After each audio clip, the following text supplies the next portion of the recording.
strategy and innovative solutions. Please join me in welcoming the two gentlemen.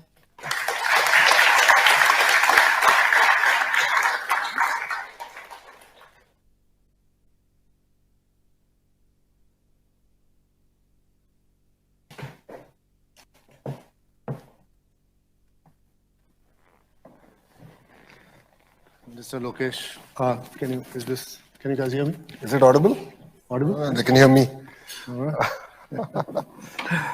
So, Minister Lokesh, welcome to London.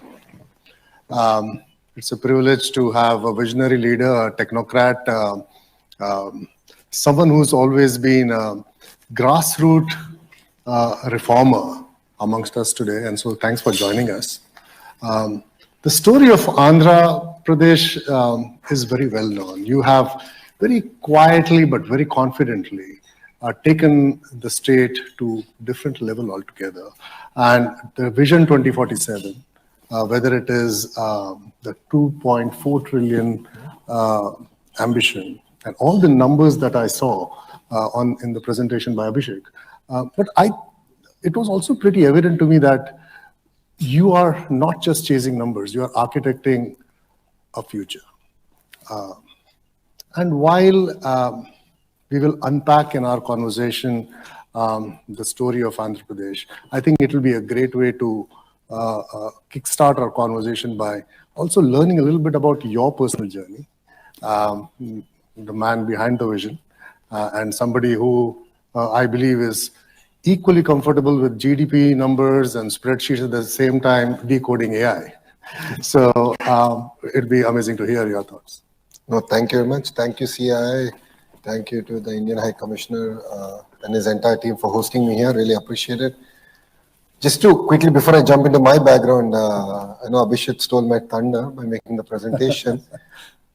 But 3 reasons why Andhra is able to deliver. One, we have a leadership with track record.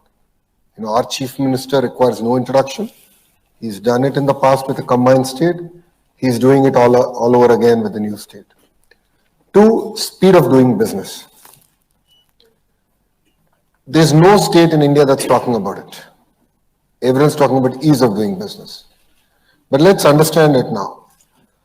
All of the companies here, the kind of investments that they're going to be making could be 10 million, ranging to about $1 billion or even more. A 6 months delay in your project throws your entire business plan. It completely goes out of whack. So we as a state understand the importance of speed of doing business. And I'll give you a few examples of how we got it done. ArcelorMittal, it's well known here. They are going to build one of India's largest steel plant in south of Visakhapatnam. And it all started with one Zoom call with Aditya Mittal. We did one Zoom call. He said he had 3 specific asks from the state. And all I said is, give me 12 hours. I need to confirm it with my chief minister. We got it confirmed and we got the project grounded. So this conversation started in June last year, 2024. Looks like June 24 is a good month because the LG Electronics conversation also started in June 2024. We are going to break ground in November for a steel plant. We got it done. Same thing with a company who name cannot be disclosed by me officially. They're going to build one of India's largest data center in Visakhapatnam. It's going to be a 1 gigawatt data center. We started it from ground up. That conversation, I think, happened around August, where I drove them personally, showed them the land, and got them excited about Visakhapatnam. To the domestic companies like TCS, with Chandra, I had this conversation, and TCS, because of the economic value that they add to the entire ecosystem and being IT, and you understand this better, we gave them land at 99 paise. We are coming after you now. Please, Abhishek, you have your first client ready now. So that's how we get things done. And that's what we mean in terms of speed of doing business. Please understand that, it's not just talk, but we actually mean it. 50% of our legislatures are first-time MLAs. 17 out of the 25 ministers are first-timers. So we bring a lot of passion, hunger. I'm one of the most senior one. This is my second term in Mr. Naidu's cabinet. but we bring a lot of passion, and that brings to the third thing, which is we are a startup state. We are not a Fortune 500 state. We're not content. We are hungry. Yeah. We're hungry for your business. And that's why in the last 15 months of this government, we've landed close to $120 billion investment. And please understand, we don't have an MOU with ArcelorMittal. We have not signed MOUs. We are not in the business of signing MOUs. We are in the business of grounding. That's our business, and we deliver on speed of doing business. So this is a little bit, I just wanted to sort of sum it up with what Abhishek shared. Coming to my background, I did my bachelor's at Carnegie Mellon, worked at the World Bank for 2 years, Stanford MBA. Majority of you don't know the other side of Mr. Naidu, who is a serial entrepreneur. He had 3 failed startups, and his 4th successful one was the dairy business. Yeah. So I came back to the dairy business. Then my wife graduated from Stanford, decided I was no good for the business, threw me out of it. 2013, I've been a politician, and it's been a memorable journey ever since that. Wonderful. You also did a Padayatra. Yes, I did. Helped you frame your political ideology and your thinking and your policies. Stanford MBA was great for business, and Padayatra, I think, sort of gave me a lot of EQ, which was very important to understand the grassroots challenges of India and my own state. A lot of the policies, a lot of the conversations, a lot of the frameworks that we have developed is based on my walkathon. I believe that's very important. That's where we have taken a very ambitious target to create 2 million jobs in 5 years. We're one of the probably the only political party that makes such a bold statement, and that's why I'm here having this conversation with you, while we have a collectors conference, which is a very important conference that I'm missing back home, because job creation is the center point of this administration. And that's how we are able to attract the kind of investments that we have. No, thank you, Minister, for that glimpse into your journey and building on your passion for transformation. Let me zoom out a little bit. Today every boardroom is looking for their next frontier of growth. Is looking for the new economic hub, the new shiny city which can help them be the hub for growth. And many a times you've seen Andhra Pradesh right at the top of the list.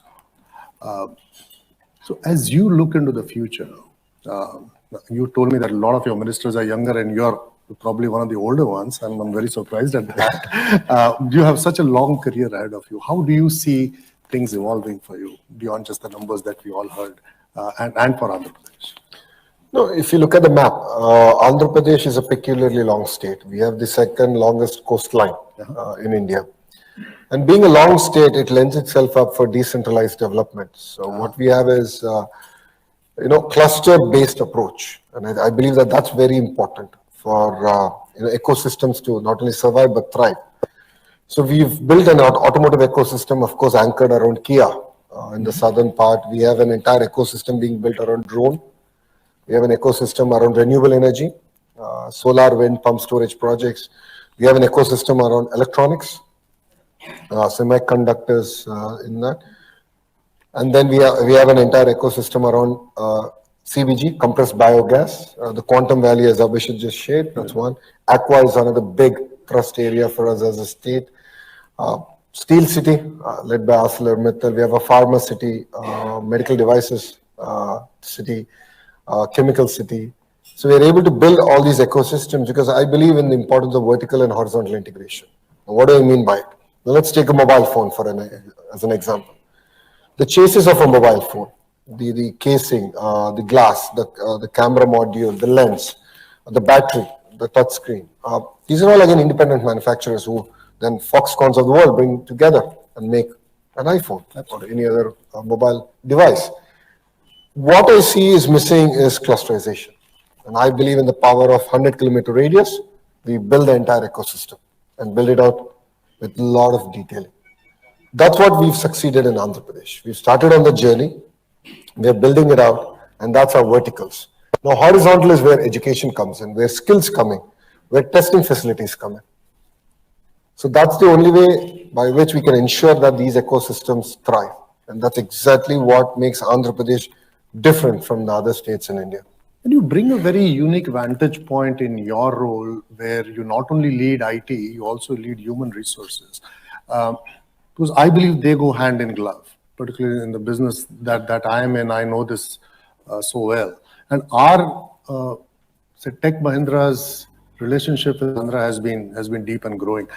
We already have 2,500 odd people, and the best part of what we have seen is the diversity that we are able to get. As a company, we have, I think, about 34% females. In Vishakhapatnam, we have 49%. So it's a standout.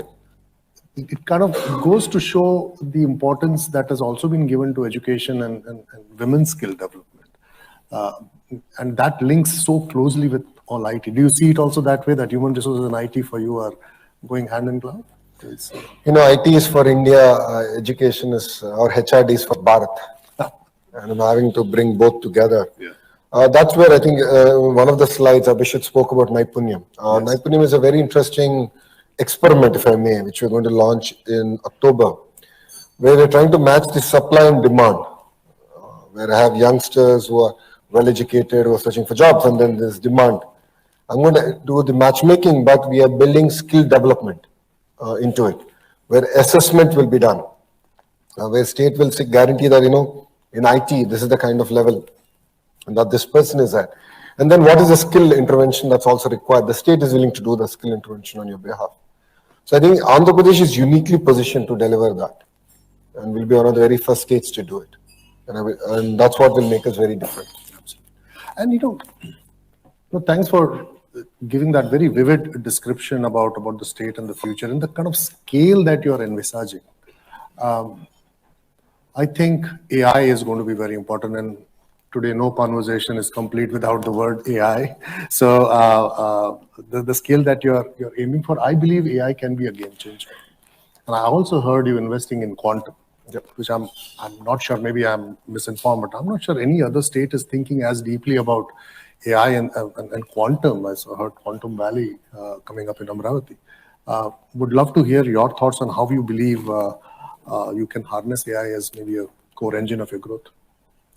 If you look at it, India was a beneficiary of the IT revolution. Yeah, right. We were able to leapfrog, our per capita incomes have jumped. But then AI is here. It's going to fundamentally transform the way we're going to work together. And it's important that I skill up. Otherwise, you're going to miss the bus. As simple as that. So we're looking at AI not just from an investment perspective, but we're actually taking a step back and looking at it also from, how do I skill up? Starting from colleges, from universities, the changes in curriculum. Starting from there, then doing the entire quantum ecosystem. So South Asia's first 158 qubit quantum computer is going to be in Amravati, in Jan. South Asia's first 158 qubit. It's going to be in Amravati. Not in New Delhi. In Amravati. Because we were the first state willing to lead the Honorable Prime Minister's quantum mission. And it's going to come to Amravati. I think that calls for an applause. On a daily basis, we review it. We agreed on this target, where are we today? So this is the way we actually work with companies. We're doing the same way with Oberoi's and the hoteliers, because they're very strategically very important. So we're very transparent. We just follow up, make sure that things get grounded, landed, and they're executed. So we look forward to having this conversation. Thank you. Thank you, everyone. I unfortunately don't have time for more questions. Wish we had more time. Yeah. So on that positive note, thank you again for that wonderful conversation. Wish we had more time. We could have gone on all night talking about the future, but Michelle.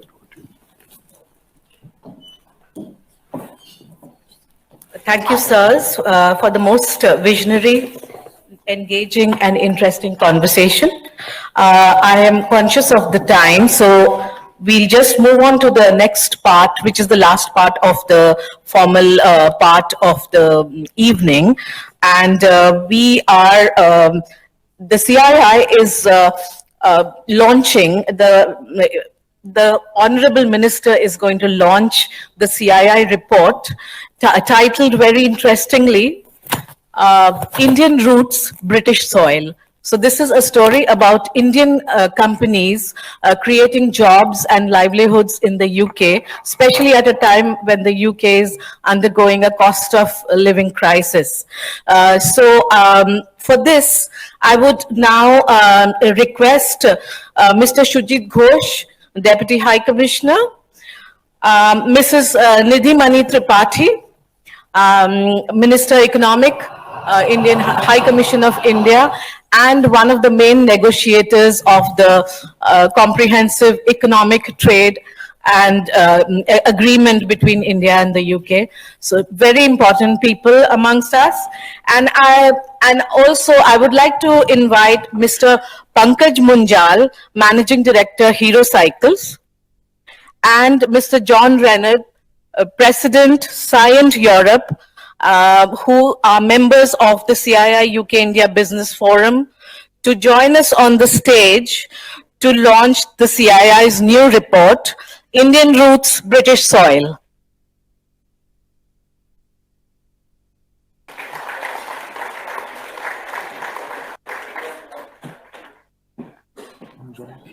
No, आपको नहीं दिया.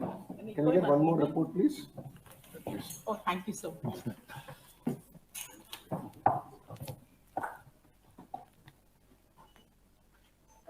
This camera, please.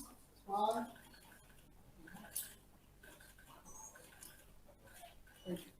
Thank you.